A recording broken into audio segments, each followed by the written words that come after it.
Hello and welcome to Pandora Astrology's monthly horoscope for Gemini. I'm Julia Mijas. And I'm Jamie Kale Miller. Well, Gemini, if you're watching this horoscope because Gemini is your sun sign, then your birthday is coming up pretty quickly. It might even be later this month. If you haven't scheduled your annual birthday reading yet, you might want to do that soon because the 30 days before your birthday is the very best time all year to do it. That can really help you get your year started in the best possible way. And if you want to do that, there's a link for it in the description below.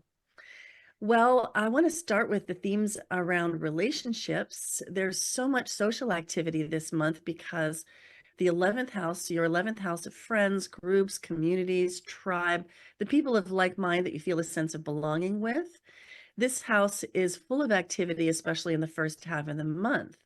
That means Mars and Venus and Mercury are all there, and just a very, very busy arena.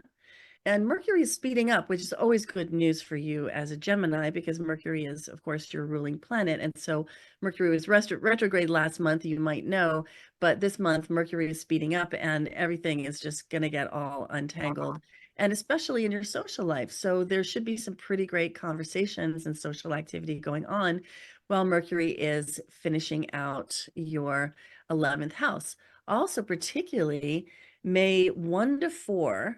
May 1st to 4th are really nice because Venus comes into a beautiful trine with Juno, which we've been talking about a bit in these horoscopes lately because Juno was retrograde, but now Juno is direct. So relationships are also getting untangled. And early in May, Venus trines Juno. So that is going to be really sweet, especially for your social life, but your relationship life in general. Mars is traveling through your 11th house too. Like I said, there's a lot of activity here. Mars can bring conflicts with friends, arguments with friends, or encounters with friends where they're really pushy or you feel like they're really slow and you want to push them. And so that's something to watch out for. And as Mercury enters your 12th house around May 15th, you're probably going to find that your pace slows down, especially your social pace, but your pace in general, and that you really kind of want to do that annual hibernation that tends to happen in those last 30 days before your birthday. And the sun is going to move in there also a little bit later in the month around the 20th, and that should even really deepen the hibernation. So, a last note that I want to leave you with before tossing the ball to Julia is that May 23rd is a really special day for you. That is the day when Venus joins the sun in Gemini during a full moon in Sagittarius. Now, the full moon itself lands in your 7th house of relationship. And so, this is a very, very relational full moon for you. And it's also it's going to coincide with Jupiter sextiling Neptune. And so the word for you is you're going to be radiant and persuasive, and you should do something special that day, especially if it involves somebody that you relate to. Hey, Julia, what's up with career and money for the Geminis out there? Yeah, well, Gemini, your ruling planet is Mercury, of course, and Mercury is spending some time in your 11th house this month. Now, the 11th house is great for networking, and networking can be a pretty big part of career. So, networking as well as social media could be a really helpful focus for you this month to help support you on your career. And then Mercury is going to enter your 12th house of isolation mid-month on May 15th. So, during that time, your energy level is going to drop a little bit. You're going to do that hibernation thing that Jamie was talking about, sort of until your next birthday. But it's good for you to get a break. You probably even deserve one.